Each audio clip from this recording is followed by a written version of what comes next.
We're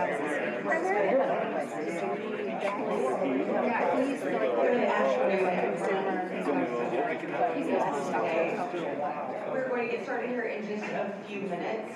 We're so grateful for all of you joining us this afternoon. We appreciate it. For about the next hour and a half, we're going to have a really important discussion surrounding our unique innovation hubs around Indiana. And today we're welcoming folks from West Lafayette and Purdue University, Bloomington and Indiana University, as well as Warsaw, Indiana. So to get us started today, I'm going to introduce to you our CEO. And just so you know, on your table, really quickly, you will have a card there. That QR code, if you scan that, will take you to an app called Slido. It will take you right to the internet if you don't have the app, so no need to download anything.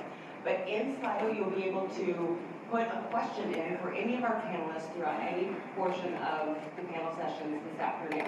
So you can scan it here on the screen or off of that card. And the questions are entered anonymously, so you don't have to enter your name or anything like that. But we'll be able to go through there and ask questions as we go through the event this afternoon. So without further ado, I'll welcome our President and CEO, Vince Wong.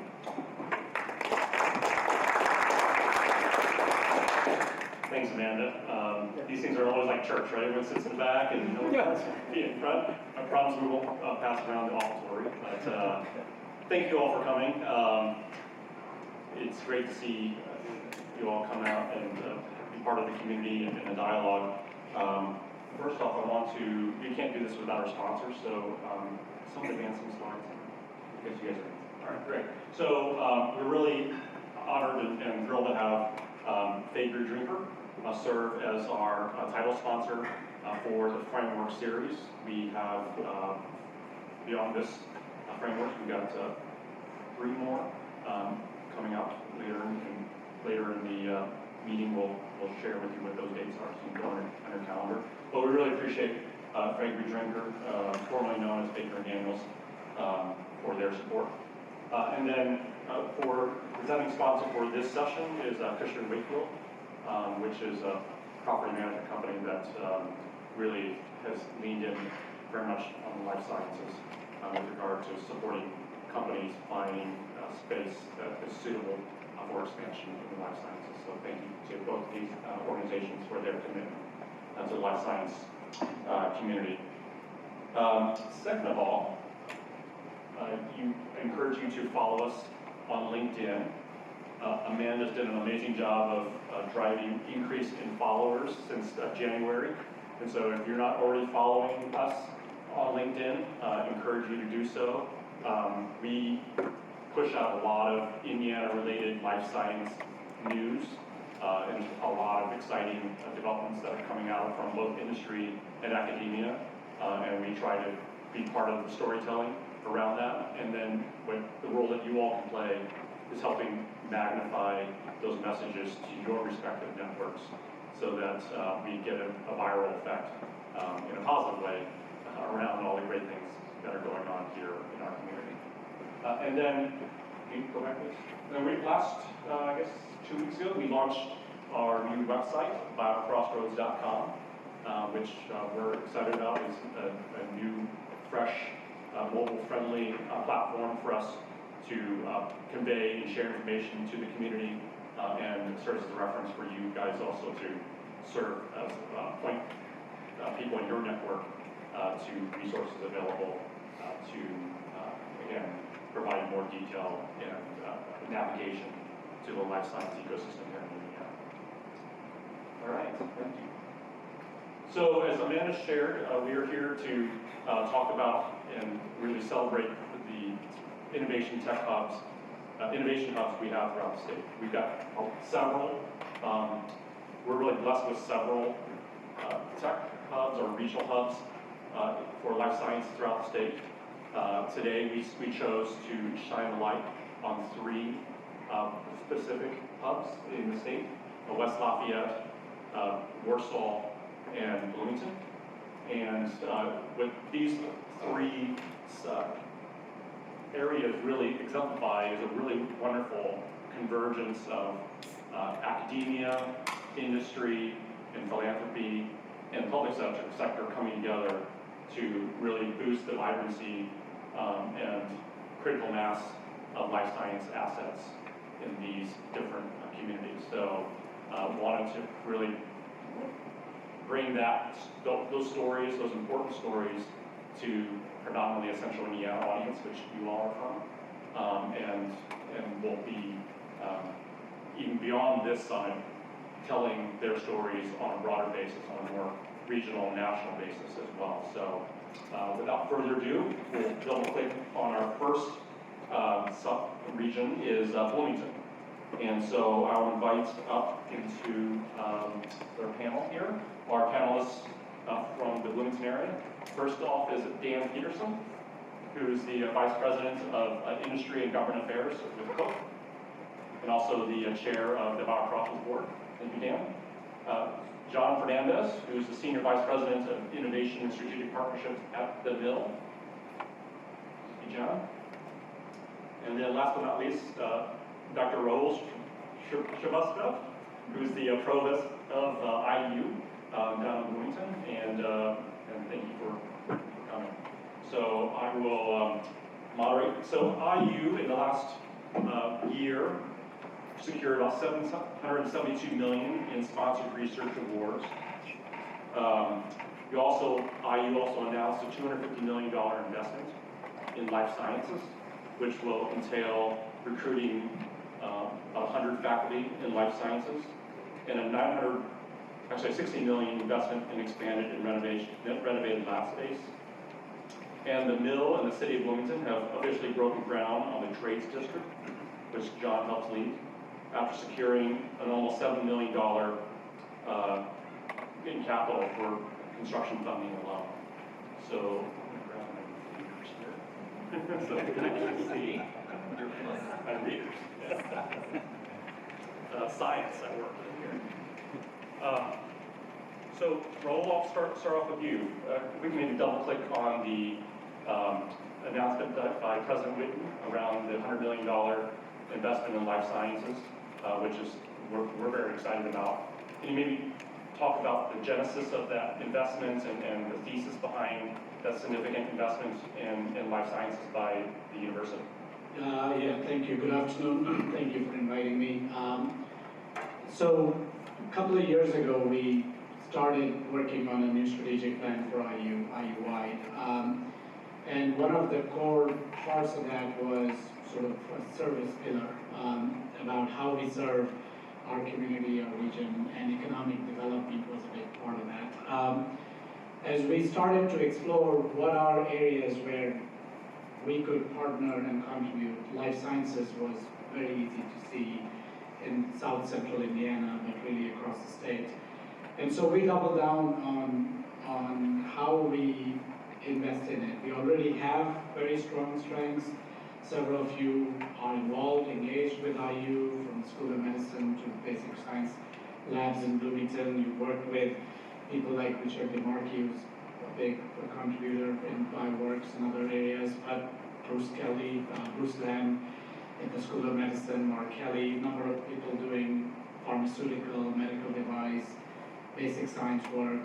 So we thought it would be prudent for us to sort of expand what we have and get ready for amplifying the facilities, the opportunities that are already here, both at IU and in the region. So that was the genesis of that. The total investment we put out is about $250 million. About half of that is in Bloomington. I would say largely in infrastructure, wet lab spaces, dry lab, behavioral, animal research facilities. A lot of it is in new faculty hires, and those typically come with, if you are successful, you're bringing in postdocs, you're bringing in PhD students, and then equipment and infrastructure to building that. And then the third piece is sort of creating a ecosystem to support and amplify that, everything from how we do patents and discovery or disclosures to how we translate that into translational work. That's about one half of that. Then you have things through IU Indianapolis, 2 new research institutes there, and then the School of Medicine to grow not just the workforce and academic programs, but clinical delivery processes. So pretty holistic package, really intended to do more of things we are already pretty good at. It's really exciting. And can you expound on, this new faculty that you're going to be recruiting and that really falls under your auspices, but how you're thinking about the really special opportunity to recruit 100 faculty members? I think when you talked previously, you mentioned something around investing and recruiting in thematic areas, so maybe you can expound upon that. Yeah, so we talk about faculty 100 is how we call it. So it's 100 new faculty, but most people don't realize that's just a net new. There is on top of that a lot of just normal transition, people retiring, people leaving. So altogether, I think the next several years we're seeing 300 to 500 new faculty. Many of them will be in the broad, either directly in life sciences areas or things that contribute to life sciences areas. The focus we are doing is around neuroscience and aging, drug discovery and development, precision toxicology. There's a pretty heavy emphasis on synthetic biology and chemical biology, which we really believe are going to drive everything from not just pharma, but also biomanufacturing in general. So it's trying to get into that space. Biohealth informatics, and then biomed, engineering and technology development. Those are sort of the core life sciences. There are some other areas which will contribute. So quantum physics and quantum simulation is a great area. We're investing in that. Some of that will lead to materials or material engineering that would then contribute to healthcare systems, for instance, or drug discovery. So there are some which are in the core health science areas and some that are ancillary to it. Thank you, Will. That's super exciting. I love the strategic approach you guys are taking in terms of certain disciplines that you're really doubling down on. John, being the former mayor of Bloomington and now one of the leaders at the mill, you're really well positioned to be thinking about how the city of Bloomington begins to, really synergize around this significant investment that IU's making. Can we talk a little bit about what the mill is and how that, potentially plays a role in capturing some of the discoveries and innovation that might be coming out of IU? Yeah, glad to, and thanks for inviting me to be on this panel. I've said this before, but I'll say it again, and I'll keep saying it, is that one of the things I'm most excited about is that in all the years I've been involved in economic development in Bloomington, which goes back a little ways, there's never been better alignment between the key stakeholders and the key institutions. And that starts with our industry leaders, but also with President Whitman and the team that she's put together. The IU 2030 plan, it's more than just rhetoric about wanting to contribute to the state. They're really backing it up with the people that they're hiring, the initiatives that they're driving, and it creates, I think, just a tremendous opportunity for Bloomington and our region to, frankly, for the first time, really optimize the assets that we have. In the work I've done, not just in Bloomington, but nationally and elsewhere, the biggest sources of net new job creation are places that have these centers of research, whether it's industry clusters and/or academic research clusters that really lean into the applied side. That's where innovation's happening. That's an attraction to talent. That's attraction to companies.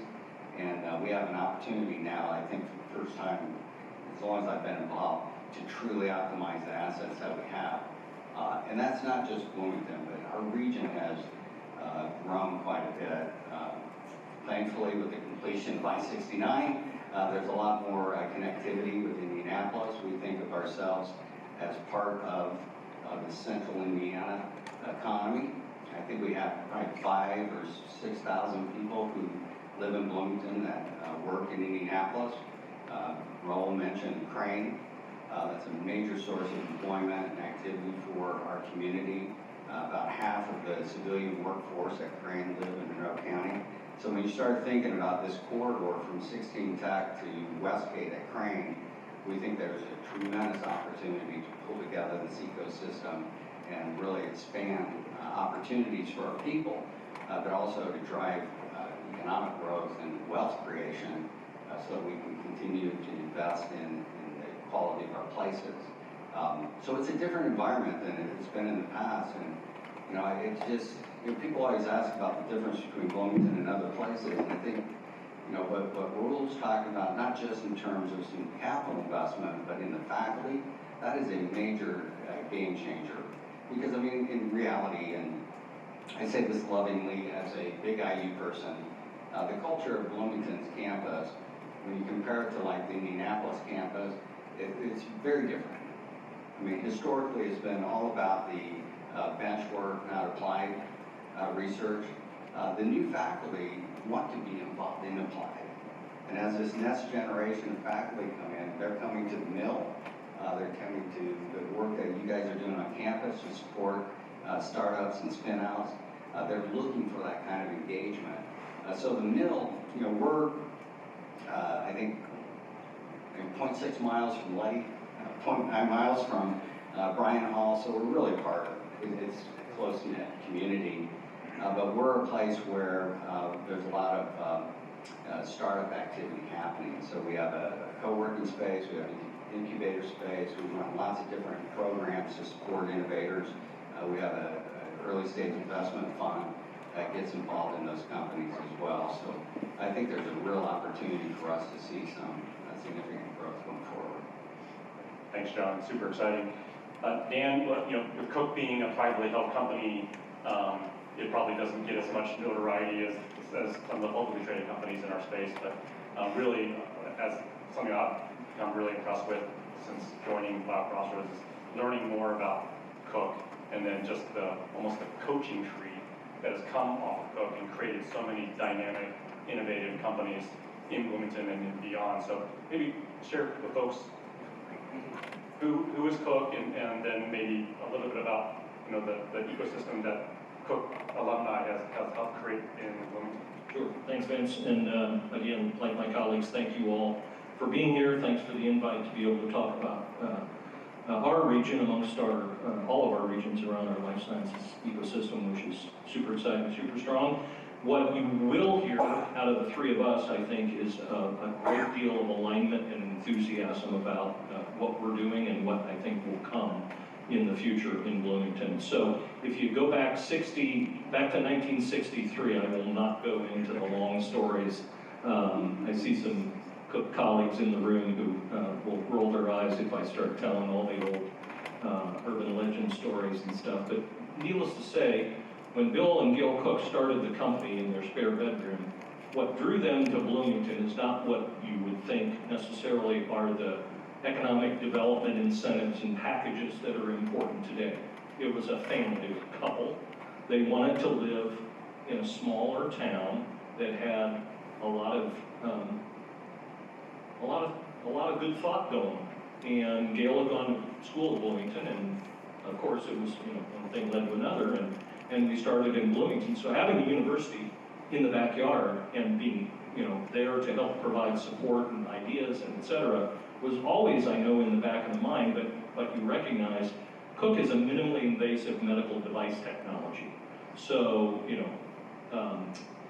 historically, as the company has grown, the ties necessarily to an IU Bloomington, which is primarily a research university that didn't have any engineering at all at the time, those ties were less direct on the technology and more on workforce and other aspects of partnering to help grow the company and the community, et cetera. And so Bill and Gail and the company were always very entwined in the community at large, including IU, lots of ties. So it's always been there, but the reason I bring this up is I think in today's world, you will see, in tomorrow's world, you will see so many other additional opportunities as this whole space of technology and technology platforms change. So Cook grew to the, kind of how it grew and how it impacted the region. For 20 years, basically, Cook grew within itself as the field of minimally invasive medical device therapies and procedures grew. It was novel. Before that period, you didn't have the ability to access the vascular system or the body in a minimally invasive way. So you think back, those of us who have some gray hair, remember you used to hear about exploratory surgery if you didn't know what was going on. Well, that was before there were imaging technologies and access technologies that will allow you to go in and diagnose what's going on. So as that field grew, Cook grew in each of the disciplines that introduced these minimally invasive techniques to their discipline.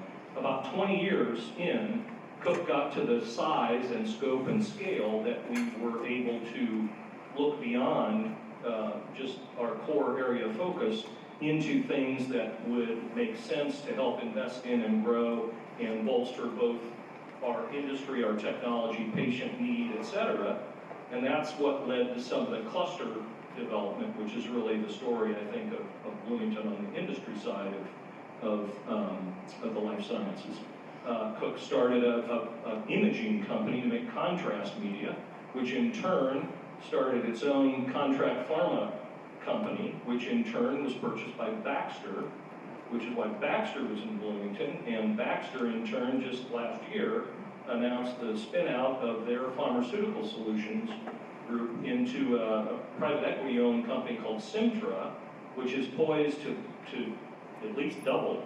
And they're being open about the potential. There's huge potential with the reshoring of pharmaceuticals and a lot of their activities. So that's, all of that had its origin. And I'm not saying this to spout Cook's, that we're the cause of it by any means, but it's just a natural story of cluster formation. Same thing happened a few years after that on the biopharma side, which led to development of Cook Pharmica, which then led to the purchase of that company by Catalent, who in turn was just recently purchased by Novo, the Novo organization, Novo Nordisk. So not only and there's a number of other stories of companies in the region, not all in those specific linears that had origins, all of them had origins with Cook, by people who left, started their own companies, tried new things. So it is cluster development in a sense at its best. And as we move into the new technology areas where you get convergence of med device, analytics, smart devices, technology-enabled devices, lots of other ideas pulled along in that theme, I think there's only upside possibility of how that develops in the region. It's kind of funny, Bill Cook and Gail and the leadership have always been very forward-looking and incredibly humble. If we were really smart, we would be talking about how Cook has been this epicenter of corporate venture development, and we've had multiple unicorns spin out of this corporate venture studio called Cook. We don't think of it that way, but man, that's essentially what's been going on. And to some degree, I don't think it's necessary. I think it's been great, but I also think it's perhaps provided a little bit of buffer from an economic development standpoint to the fact that we haven't had as many new company startups based on innovation that have come out of other sources through the university and other partners. So I think that's through all the plans I know that these folks and their partners have along with us. I think that's where you'll see a lot of growth and additional investment and excitement going forward. That's great. Raul, maybe share with us about what is Innovate Indiana, and what are you trying to achieve with that, and where are you with regard to stage and maturity of fully realizing what you all want that to look like? So Dan set me up perfectly for that. So we launched something called IU Innovates. It was a clear recognition that we need to have an infrastructure that bridges the gap between academic research and actual translational product or service or think tank or whatever takes the idea or discovery or invention from an academic lab and academic product into something that actually has an impact. So we've created a university-wide infrastructure program space. We have a small incubator now. Some of you may know Julie Heath, who worked for IEDC. She was brought in to lead it. I sat down with her. Those of you who are familiar with Bloomington, it's a building right outside Sample Gates. It's a very symbolic location. Like how do you take things out from a campus out into the real world? So we picked the floor, emptied it out, got Julie, built a program. I said, this was in October last year. I said to Julie, I said, in 2 years, I need 50 startups out of this that then feeds to the mill or to 16 Tech or wherever they need to go. In March, when I went there for a regular meeting, it was packed. They had 30 in 6 months. And Julie said, I can't get to 50, I'm out of space. And so now we are in the process of emptying the floor above and scaling it further. But bottom line is it's creating the environment, it's creating an incentive, it's creating sort of the cool factor around taking ideas, energy, and passion from the students, from our faculty, from our staff, and say, how do you go after the big issues? How do you come up with the solutions? The last meeting I was there, we had 2 faculty who have developed a protein supplement which is projected to reduce shrimp farm production or the loss of shrimp in shrimp farming by 30%. It's a game changer, and they are now trying to get investments to do it at commercial scale. It's creating a vibe, it's creating an energy that we need to really promote the translational work outside of bench work, and it is moving faster than I could have imagined, and a lot of it is thanks to the partnership. I mean, a lot of that flows over to the mill. I'll let you talk about that, but every time I go there, there's just a different kind of energy. The room is packed. If you're looking for space there, it's getting harder and harder to get it. So, it's serving exactly the purpose we need it to. We're also looking on the back end, the bureaucracy that often comes to hurt people. It's everything from how do you do a disclosure? How do you go from a disclosure to a patent filing? How do you take that patent to an actual licensing agreement? All of that, we are wiping the slate clean, finding the best practices that work nationally and trying to build that into our ecosystem. We have an incredible new VP for research, Russ Munkor, who's leading this. He's an entrepreneur himself. I think he's in 5 startups, and they're all in the pharma world, so he knows this life sciences sector really well. So it's really, as John said, it's having the right people at the right place to drive the change we want to see. Yeah, it's very noticeable. You look at the backgrounds of the team that's being brought in. It's that nice combination of both industry, startup, and academia converging and bringing those perspectives to bear. And it really matters to have the right mindset in those chairs. So thank you for that commitment on behalf of the community. Who wants the last word about Bloomington? I'm always happy to take All right. one. No, I think it is an interesting time for us because it's the kind of community that underperforms. I mean, we have, and I say that, not as a criticism, just as a fair. Yeah, it's an opportunity. I mean, I came back from spending 11 years helping lead a huge global law firm, and after that, I was trying to figure out what I was going to do next. And I saw the change that was happening with the university, some of the strong leadership of the private sector, and it was really easy for me to go, yeah, I want to get back involved in this and kind of finish the job. Because I do think that we have an incredible opportunity, and the partnerships we have, not just in Bloomington, but with the Indianapolis community with Crane and tremendous federal support right now. I just think, it is one of those windows of opportunity that if you're passionate about this kind of stuff, you got to dive in and do it. And I think it's an opportunity to really change the trajectory of our city and really take it to its potential. And we have some great partners to help do that. Great, well said, thank you. Before we transition, are there any questions in the audience? I don't know if there's any questions on the app. Yep. Oh, sorry. I will step forward a little bit All right. and shout since we only have 4 microphones. So a question that came into Slido. Can we talk a little bit about how we got to 30 new startups within 6 months? Was the innovation already there, and kind of how did that build itself? Yeah, I think some of it was already there. We just didn't have an infrastructure to support it. So a lot of it was going out, or people would wait and graduate for students or find a different job or a different partner. And we captured some of that. And as these things go, once you have a critical mass, it takes a life of its own. And we are just about there. And the early initial startups are often the easy ones, you know, the software to find parking, for example, because you can do it very quickly, and they are flash in the pan, they either succeed or they die out, but it does create an energy around the idea. And the next wave that comes tend to be the IP-driven ones, because they take a little longer to incubate.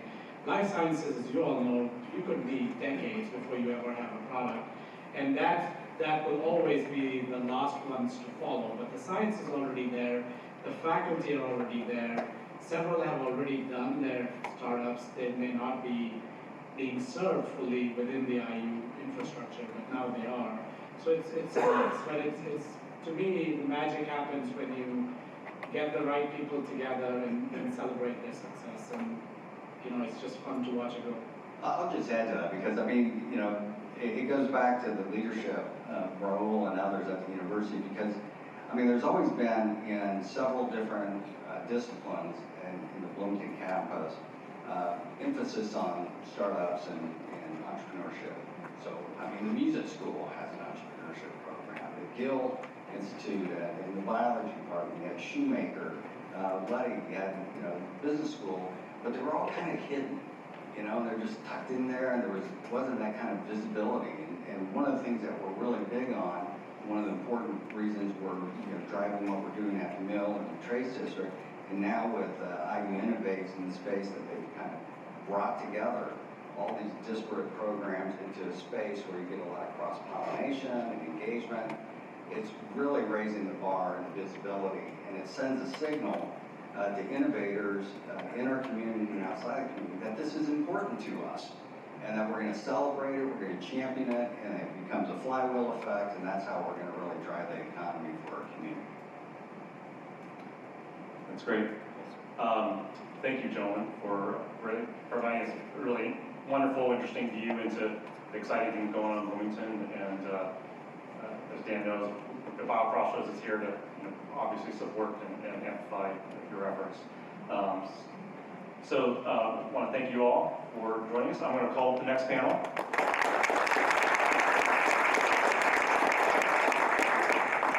Our next panel is from Warsaw, and which is the orthopedic capital of the world. And from Warsaw, we have Jim Lancaster, who's the president of the global reconstruction business at Zimmer Biomet. Welcome, Jim. I have Dan Gerritsen, who's the executive vice president and general counsel at OrthoPediatrics. Welcome. And then Bob Vito, who's the CEO of OrthoWorks. And certainly last but not least is Mike Bollinger, who's our Chief Innovation Officer, and will be moderating the panel. Mike?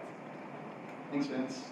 Actually, I probably am least, but just get that out of the way up front. I think I get the pleasure of moderating the panel that has probably driven the farthest. If that was a competition, I think it probably was. There's always a competition, right? Talking about Warsaw, I'm from Florida, I'm not from Indiana, although we've lived here about 18 years. I gotta tell you, I had no idea there was a Warsaw. And when I went there, I was so impressed. Like, it's so beautiful. The first time I went with Bob showed me around. It is awesome. If you guys have never been to Warsaw, after this panel, you're gonna wanna go, I guarantee. I guarantee. So in Warsaw, you can see, like, the industry up there represents about a third of a $50 billion orthopedic industry, and employs like 10,000 plus folks. It's amazing, and it's a really, really beautiful place. So I'm going to start, and if you don't mind, Jim, I'm going to ask, this wasn't planned or anything, but I might ask each of you to tell us a little bit about your organization and what you do. And then I'll come back to you about the ecosystem, but if you don't mind. Sure. Well, thanks for having us here. Really appreciate the opportunity to talk a little bit about Warsaw, Zimmer Biomet. So Zimmer Biomet, Zimmer Biomet is a medical device company, orthopedic focused, very, very much orthopedic focused right now. We have about 18,000 team members worldwide. We have 5,000 to 6,000 that are based in the Warsaw, community, the Warsaw campuses. Number one share position in total hips, total knees. And so we've been there, Zimmer has been there 97 years as of last Thursday.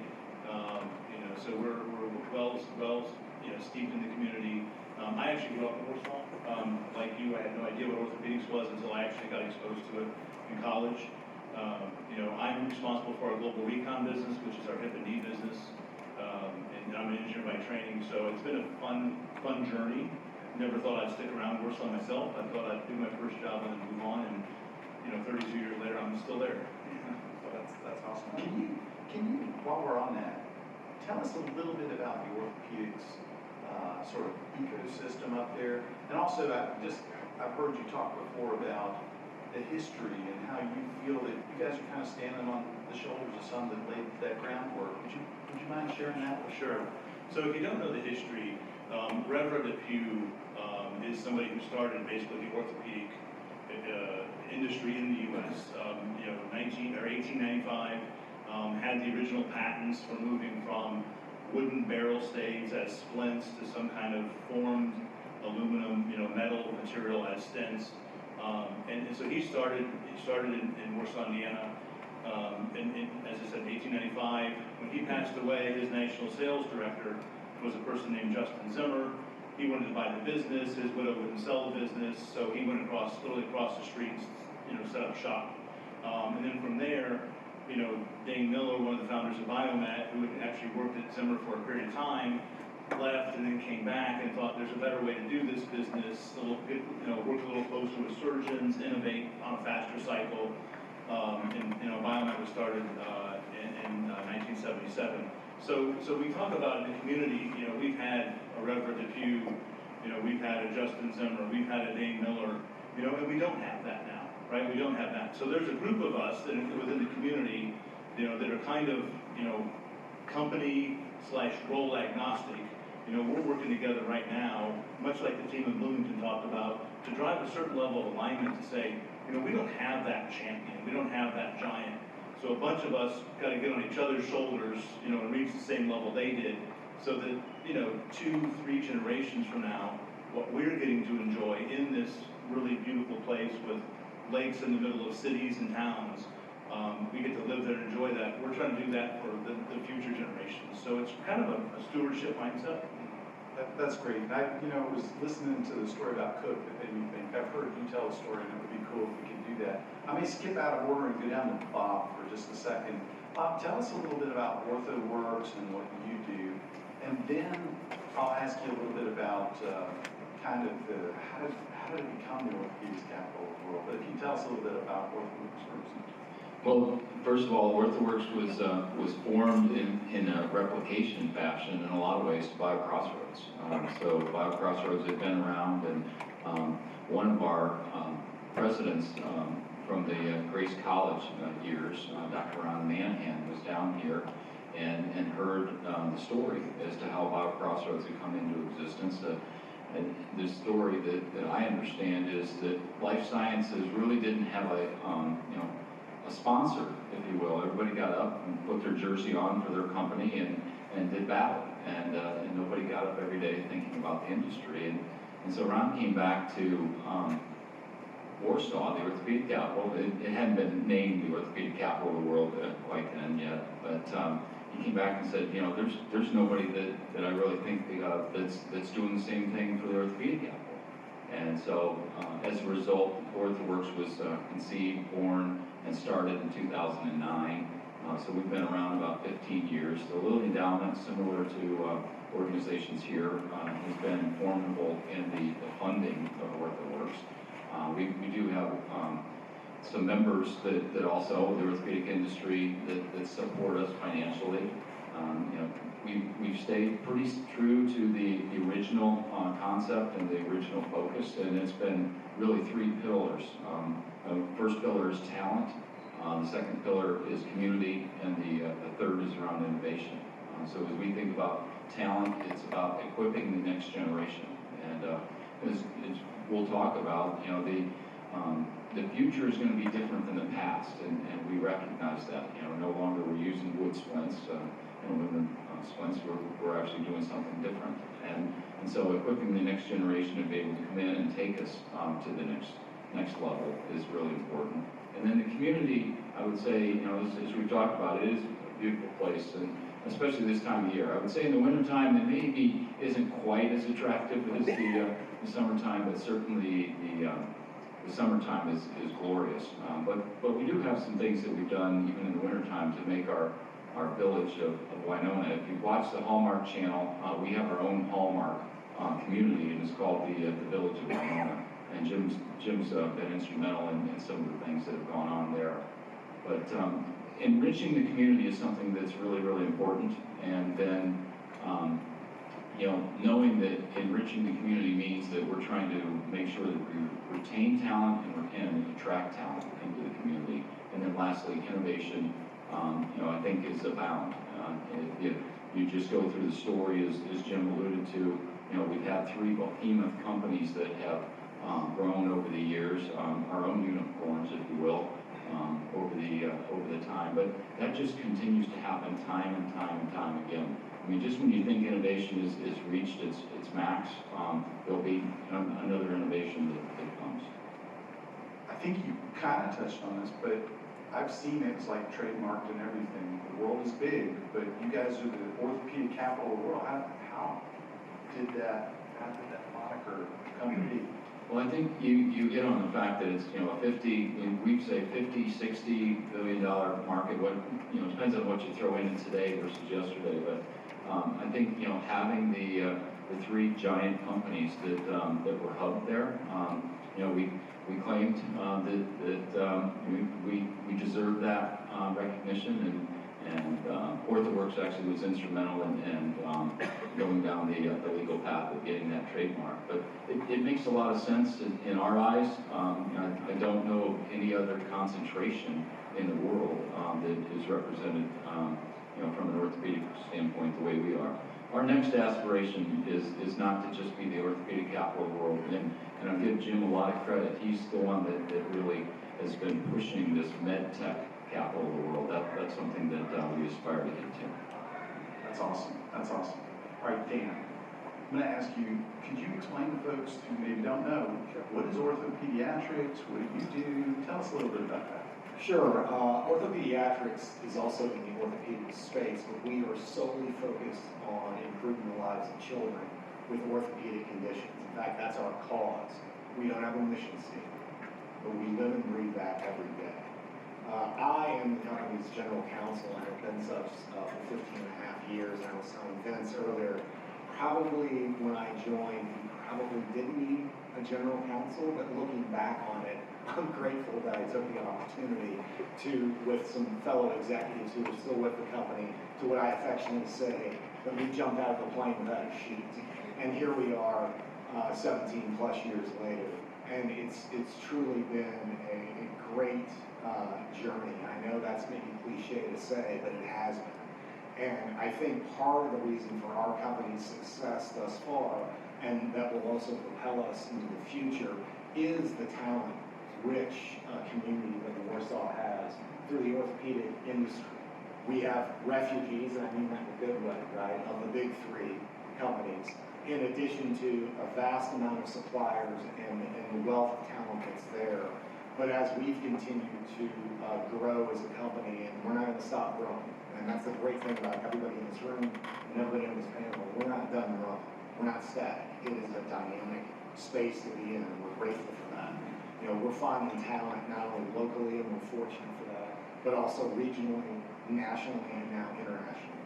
So that's awesome. Can you maybe elaborate on the talent needs? Like what kind of talent are they engineers? What type of engineers? What can you tell us about that? Engineer heavy, and that's a great thing, right? Biomechanical engineers, mechanical engineers, operational engineers, quality engineers. And most recently, we're finding a need for expertise in the digital technology space. As our industry continues to evolve, right, digital technology is paramount. smart technology is paramount. I think it's safe to say we're going to continue to do what we do really well in the implant space, and we do that, right? And we're trying to, again, improve the lives of children in our case, in Jim's case, just an adult population. And also come out with devices, right, that also improve the healthcare practitioner's ability to do things better, right?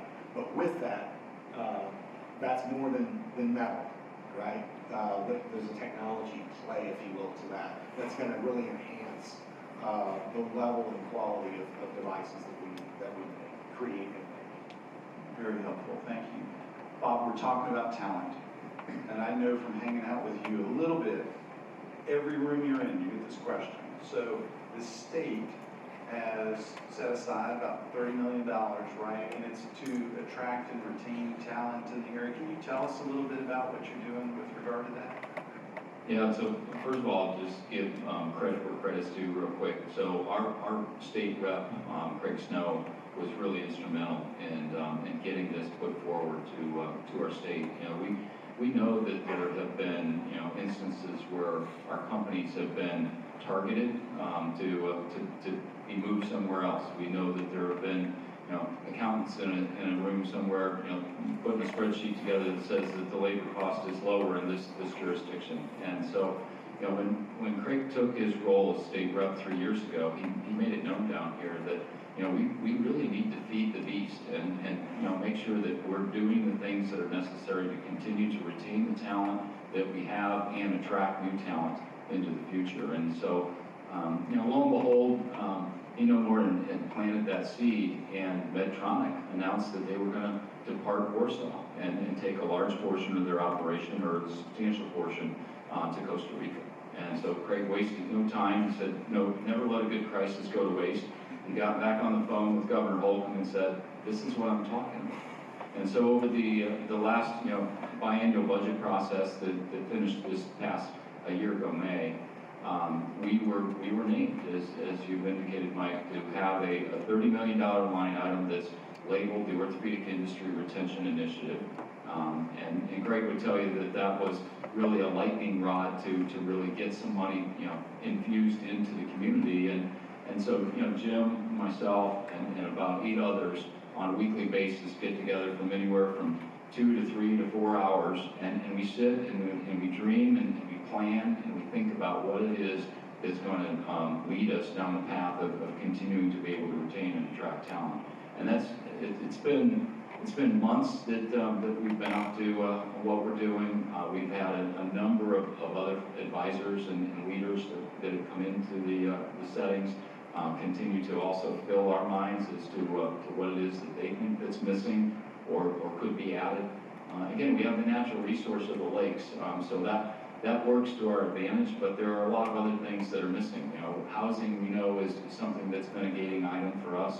We also know that there are situations where we could do a better job of incorporating, we have a college in our backyard, Grace College, incorporating some of what they do in that organization and in with the local schools, the pre-K through 12, and also the industry.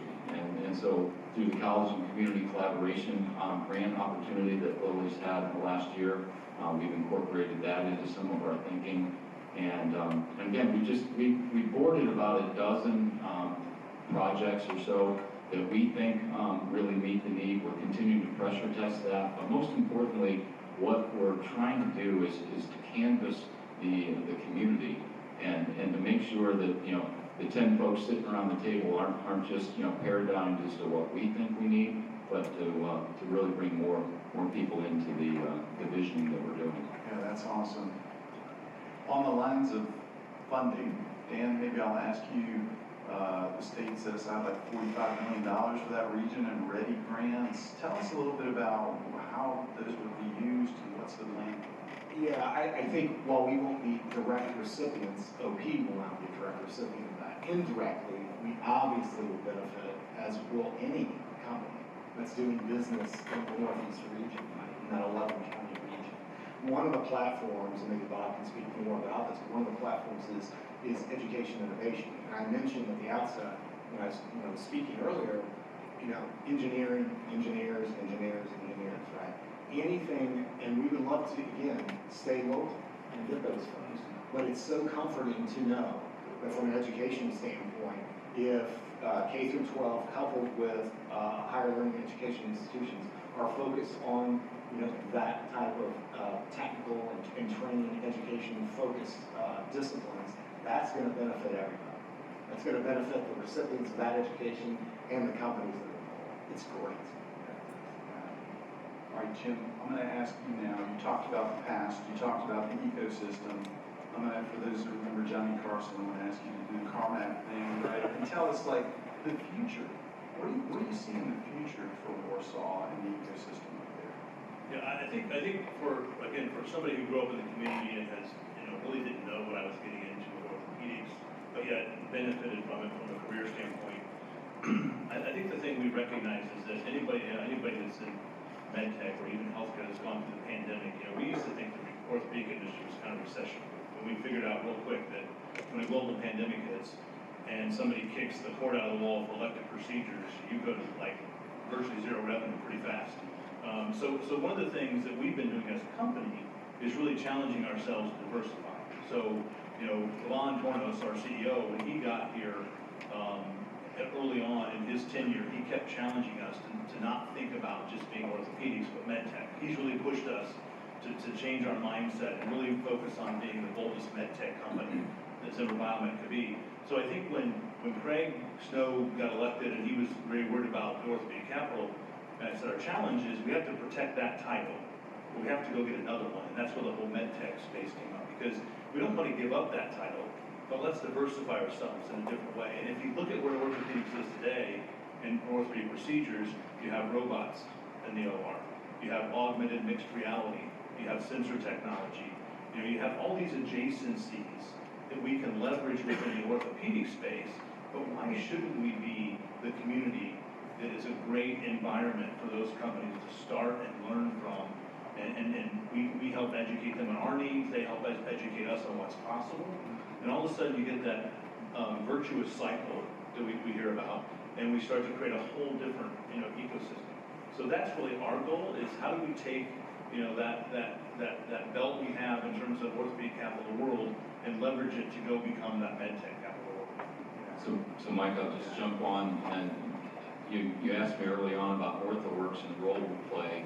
Jim's been phenomenal in the role that he's in, of coming alongside and helping us. The latest I think big investment area for our community is plug and play, and maybe we're going to go there next, but I'll just jump and say that innovation, as Jim indicated, is something that we know is paramount for the future, and so we'll give credit where credit's due. The regional partnership with Northeast Indiana was the one that actually got the interest of plug and play. And if you don't know who plug and play is, I'd encourage you go Google plug and play. But they're one of the largest, if not the largest, startup accelerator organizations in the world.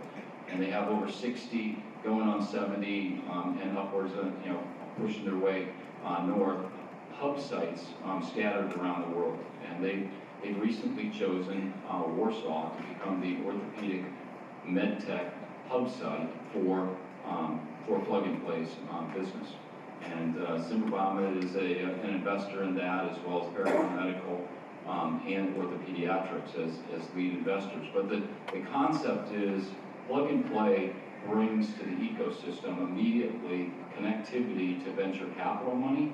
They bring about 80,000 entrepreneurs that are in their database that are hungry to sign up and come alongside of an industry like the orthopedic industry and blaze new trails. And then they also have about 500 to 600 corporate sponsors that fund the activities associated therewith. Awesome. That is a lot. I gotta say, this has been a lot of fun talking with you guys. I'm looking at the clock, and I noticed we probably have time for one more question. There's a Slido question that says, and I'll let each of you maybe weigh in on this. The question is, what's the draw for highly sought after talent to choose Warsaw? Like, why would I go to Warsaw? And each of you has I'm sure you guys recruit talent all the time, right? So, Yeah, it's funny, actually, growing up there, when I was a kid growing up in the business, people that weren't from Indiana that moved in, lived in Fort Wayne or South Bend because those were the big cities. Now, I've been doing these skip level lunches the last couple of years, and we have, newer generation of team members moving in, and they live in Warsaw. Because they don't, back then, we used to go to big cities to shop, they shop online. We've got a great ecosystem of restaurants, and, so it really comes, I think for us right now, what I'm finding with new team members, younger team members that are moving in, who aren't even from the Midwest, it's all about the quality of place. And I think that's one thing that we do have in the Warsaw, Winona Lake, Kosciuszko County, is quality of place, and that's a big driver for us. Yeah, I think, again, another cliche, if you build it, they will come, right? There's the attractiveness of working there, right? And I admit, I commute, right? So I'm in Indianapolis, but I'm up there at least 2 days a week. So I think, and others choose to live for reasons Jim said there. So there's the attractiveness of working and living there, which is great. Or you can just come in and work, which is also good. I think we just have to be open to that and be receptive. I was telling somebody earlier, it's amazing, these clusters or pockets, whether they be Bloomington, Lafayette, or Warsaw, we're really not too far from too many places. And that's advantageous. As our industries are trying to find talent, we should, I think, embrace that. Wow. And I don't know that I have a lot more to add, other than just to say that, we talk about the world being flat these days and, being a global ecosystem. I think the state of Indiana, I'll just say, the moves that are being made, the bold investments that are being invested into this state, look out is what I would say. Governor Holcomb was in town for the plug and play ribbon cutting a few weeks ago, and I'll steal a phrase that he used. He said, "We used to be a flyover state, but at this point, fly over at your own peril is the way to think about it." And I think there's a lot to be said for that. You just you read the paper every day. I mean, Toyota today, I think another $1.4 billion investment coming to our state. That's not life sciences, but again, it's another investment that we see. It's really amazing to see. I think as well as it's exciting for us that live up north. The ecosystem and the epicenter we recognize is Indianapolis for the most part. We've got a lot of different regions represented today that are scattered. Our state is not that big when it's all said and done. So my encouragement to everybody in the audience today is let's be reminded that we need to be bold, we need to be networked, and we need to connect with one another. And we talked about it a little bit earlier today. Indiana is a state where I think we help one another, even if we're competition. And I think that makes us unique in a lot of ways, and I think that will be the gift that keeps on giving if we continue to stay in that lane. I think that's a great place to end. Help me thank these guys.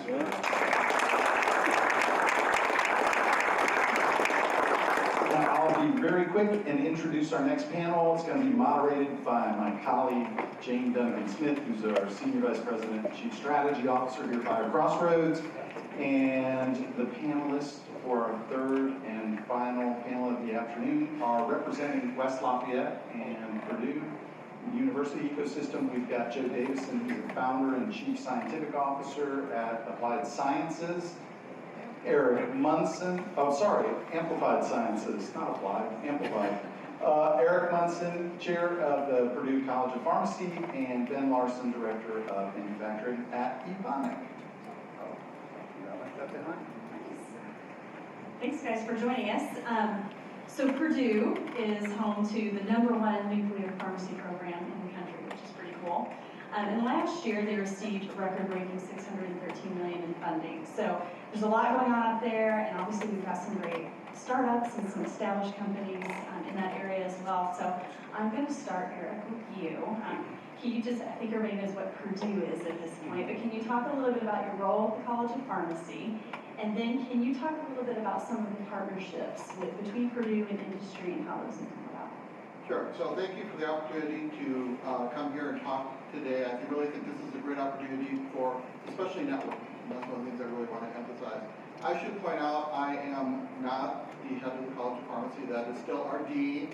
Interestingly, there was an announcement made yesterday about the fact that he was stepping up into a role where he's going to interact with pretty much all of life sciences across Purdue University. That's our dean, Eric Barker.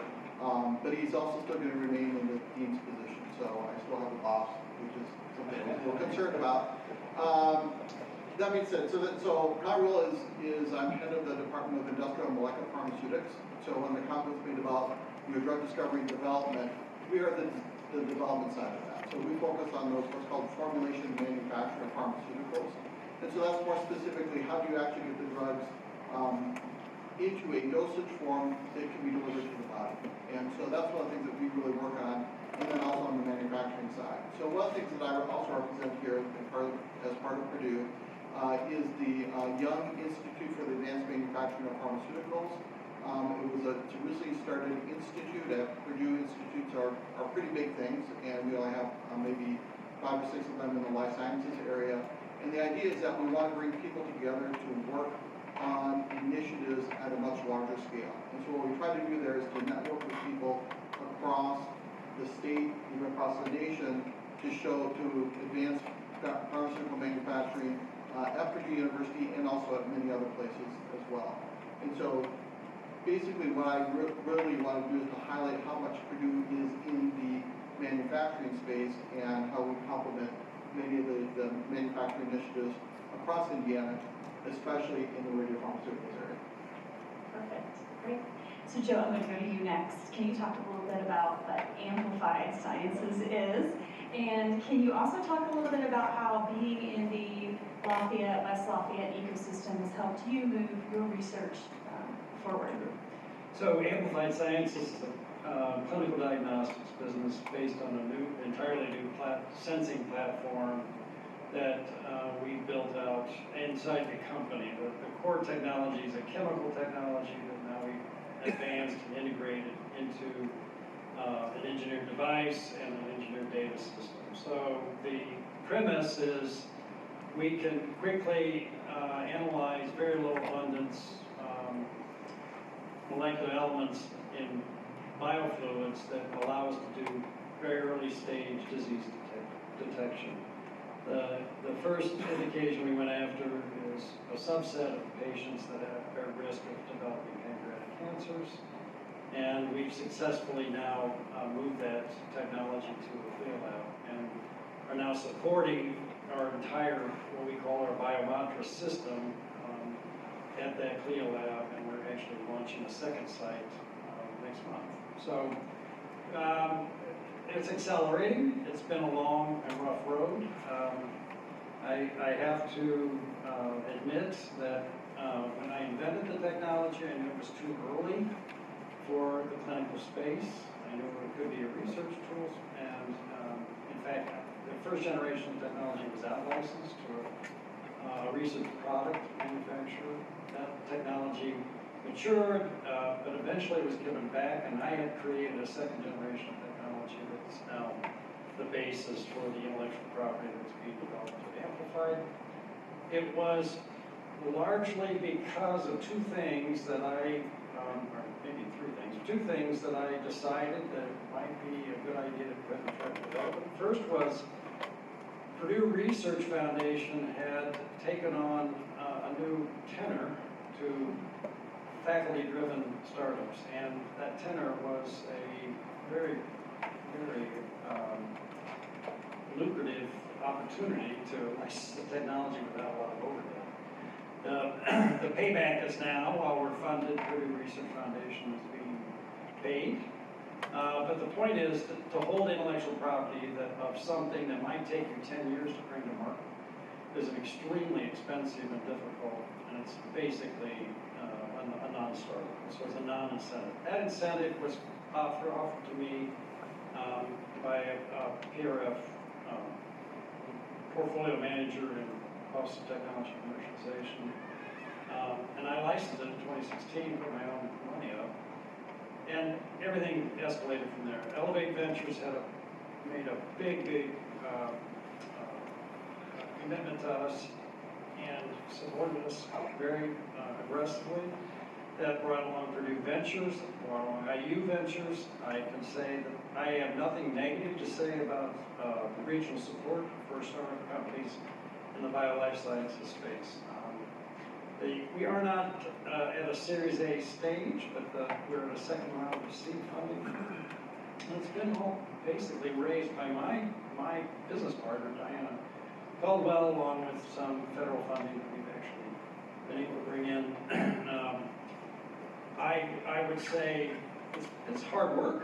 It's a grind on some days, but the actual spirit of support is extremely strong. We have made the networks we need to the venture community, and our next stage of development is well aligned.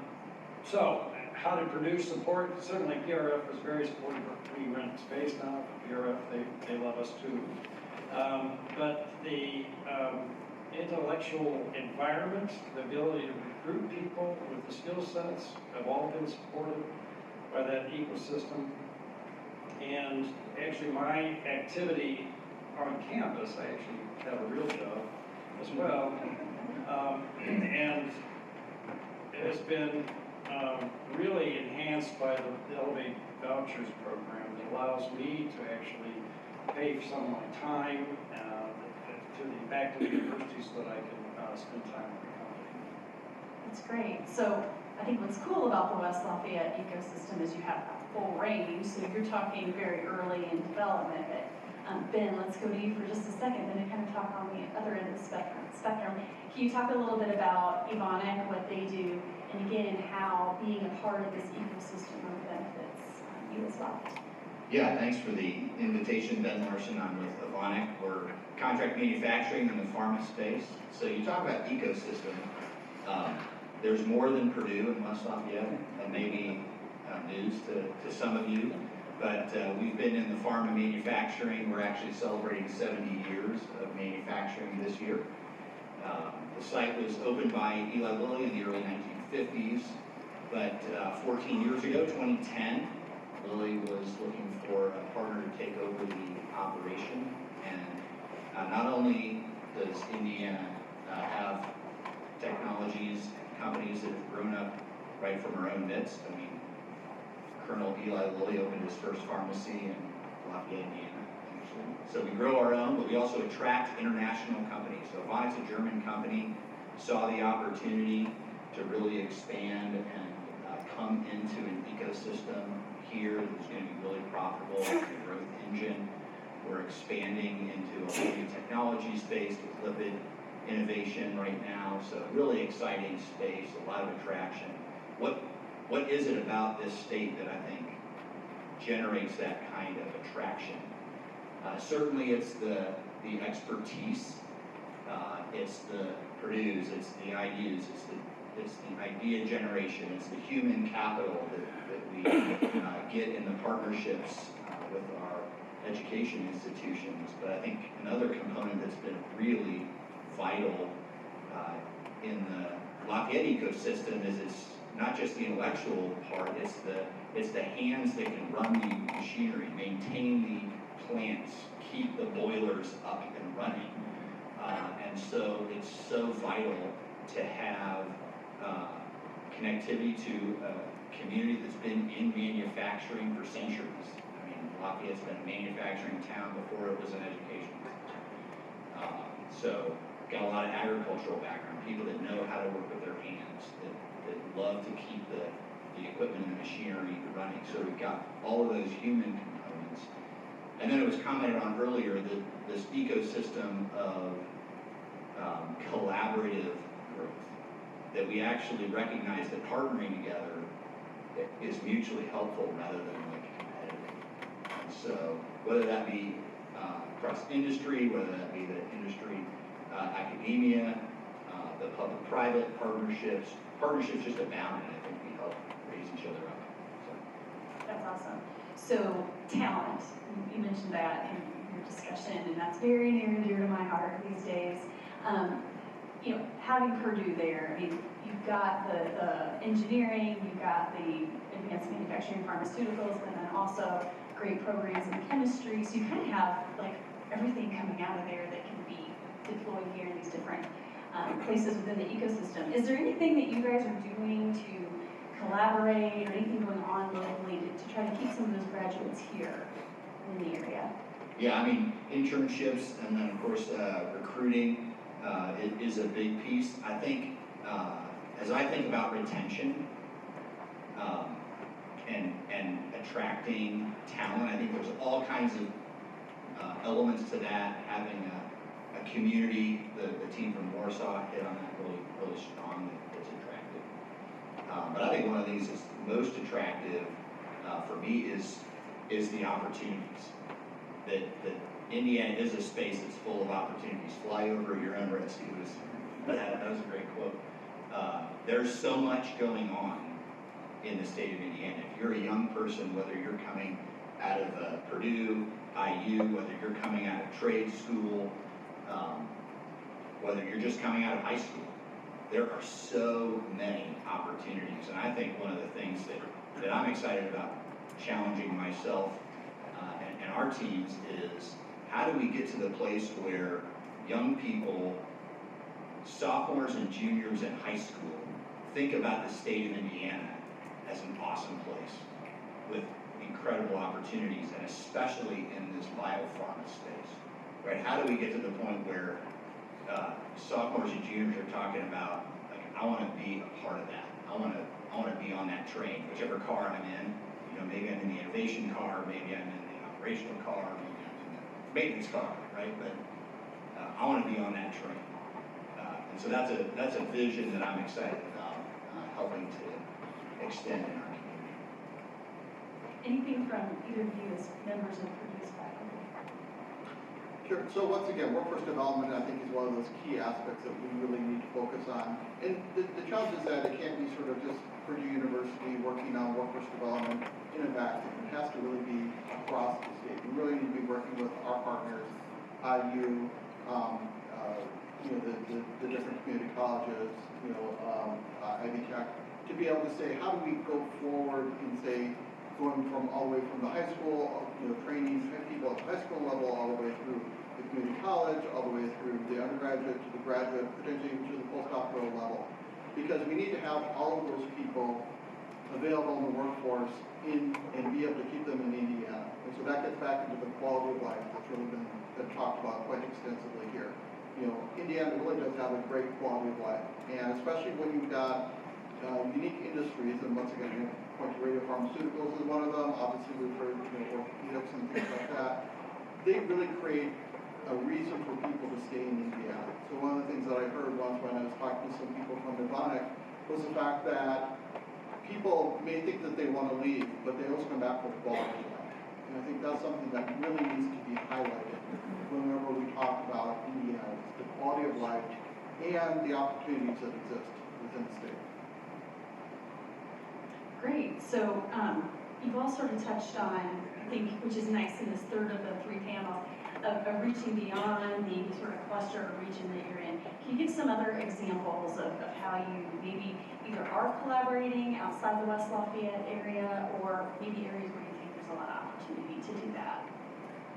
Yeah, maybe a couple. So shameless plug for like Connexus and the other CICP partnerships, right? But the collaboration and the idea generation. So Eric talked about the Young Institute. So 2 years ago at the inaugural Life Sciences Manufacturing Summit down here was the first time I heard about what Cook was doing in partnership with Goodwill Industries, just down the street, actually, sort of around the corner. And it was such, like, hearing that story was so eye-opening for me. It was like, sometimes you start thinking about, thinking outside the box. They're like building a totally different box, right? And connecting to a part of the community and serving and partnering with a different part of the community. That was inspiring, right? So I think these opportunities for collaboration and inspiration are really powerful opportunities. And we took that back to say, how do we, okay, we're not going to copycat that, but how do we take those inspirational elements and translate that into our context and think about dimensions of connectivity that we've never ever considered possible before. So I think that's one. And another one in our what I call primary and secondary education that I really appreciate in our community in Lafayette. We have a career academy that's doing vocational training that is reaching a 9-county region. And so not just, the city of West Lafayette, but really viewing that whole region, drawing students, providing access to services to some of the more regional, more rural counties and schools, opportunities that students likely wouldn't otherwise get in some of those more rural areas. And so I think that's another area where we need to look bigger, look beyond the immediate, across the street, think a bit bigger. And so adding on to that, I think one of the things that we really need to look at is synergies. So in other words, one of the things that we have for example, at Purdue is a synergy of we have strengths, we know that other places have strengths, how do we combine those strengths to make something greater? And so a lot of times this is done on a little bit of an ad hoc basis. I think one of the things that we're trying to do is to bring people together to create much larger synergies to be able to do things. So one of the things that I have not done yet is I've not gone to Warsaw. I really need to go to Warsaw I want to go see the lakes. But I also want to see the orthopedic and medical device companies that exist there and figure out, okay, how do we create relationships between them and Purdue? And maybe that exists in biomedical engineering. I haven't wandered over there to find out. But that's what we need to do, is we need to explore how can we pull all of these opportunities together at a larger level. The challenge that we face, and Joe will agree with me, I'm sure, on this, is the fact that as professors, we tend to be stuck in the laboratories focused on our own research. How do we get out beyond that and explore the opportunities that exist where we can go to Evonik? I've been to Evonik a couple of times, I should probably be going more. And certainly we try to get Evonik coming and talking to us. So I think as academics, we want to create those relationships, but we really have to work at it.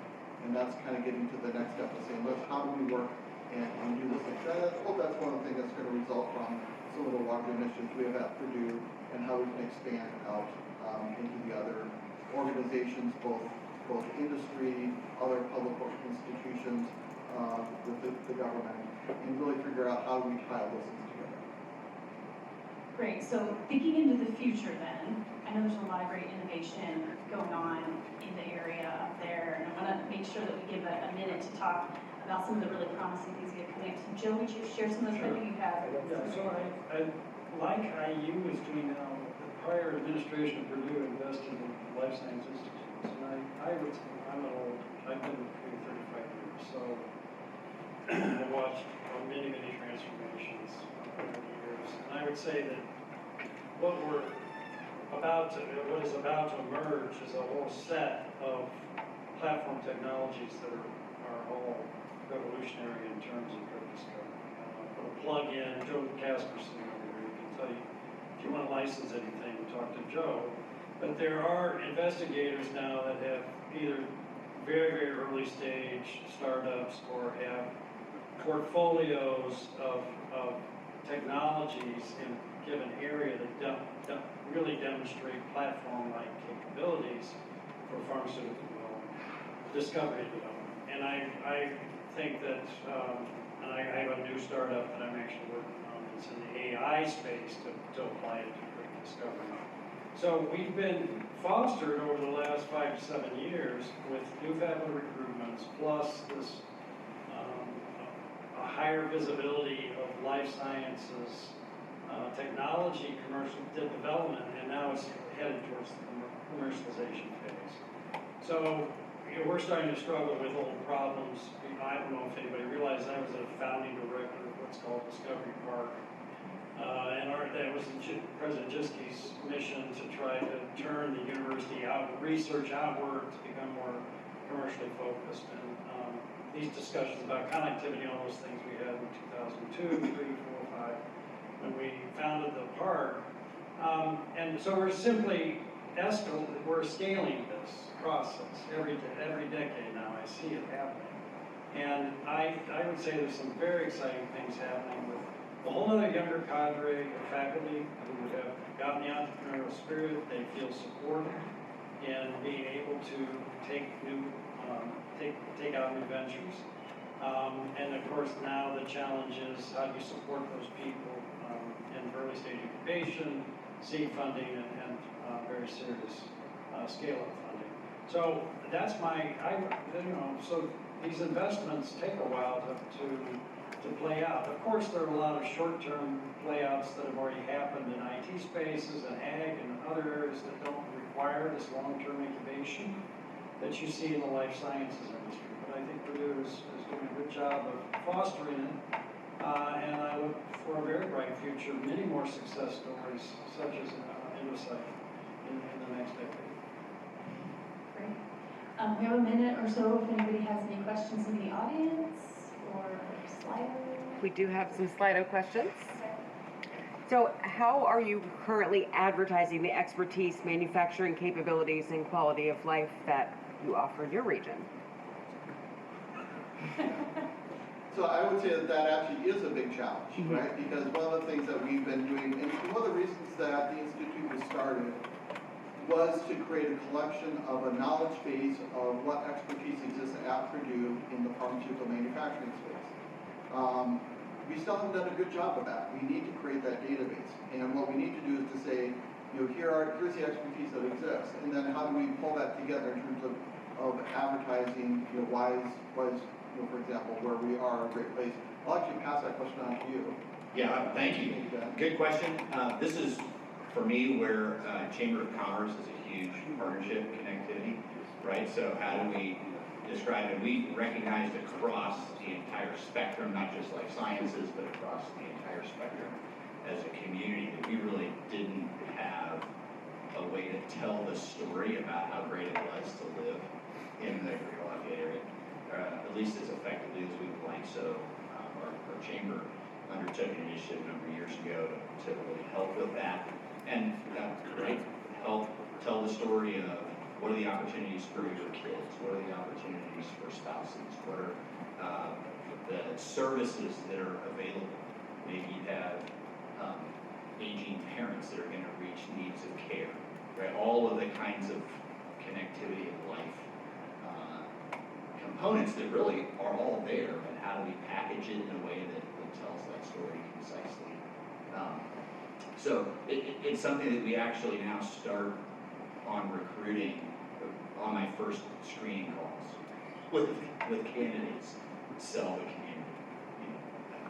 Is a side of the recruiting process now. So not secondary. It's kind of up there along with in that top tier. So. Great. Well, I think that's a good place to stop. Thank you so much, gentlemen, for driving down to 65 to come be with us today. And I will let you guys take your seats. And Vince.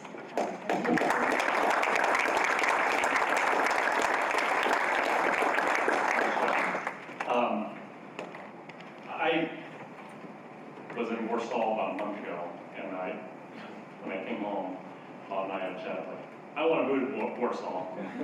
But now, I've got to kill myself twice because now I want to move to Bloomington. I want to move to Lafayette. So just wonderful ecosystems that are being formed there through the collaboration of so many different stakeholders coming together to make sure that 1 + 1 is more than 2. And I think the storytelling that we heard today, I think it is on, that's part of our remit here at BioCrossroads, that we have to do a better job telling that story, not just to this audience, but we're going to take this story abroad on a regional and national basis so that we can amplify and build this community together. I want to, first off, these events require a lot of heavy lifting by a team, so I want to give a shout out to Lindsay Grayson, who's our operations director, so thank you, Lindsay.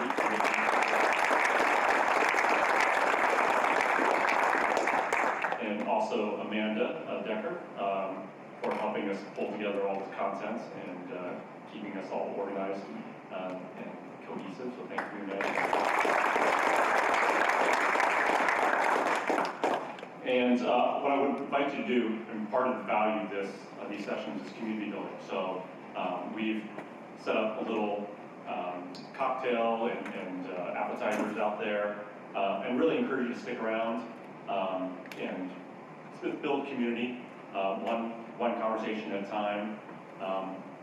Building off of this, we will be convening different workshops and summits to try to align the different stakeholders around our 4 pillars. Our 4 pillars are driving innovation in R&D within life sciences in the state. Second, expand manufacturing within the state. Third is a talent workforce development to fuel the R&D, innovation, and also manufacturing. And the last piece is driving collaboration to be able to effectively tell our story on a national and global stage as well. The last piece is I want to invite you to our next FrameWORX, which is on June 20th, where we'll be shining a light on one of our pillars that I mentioned earlier, manufacturing. We're going to take our show on the road up to Fishers.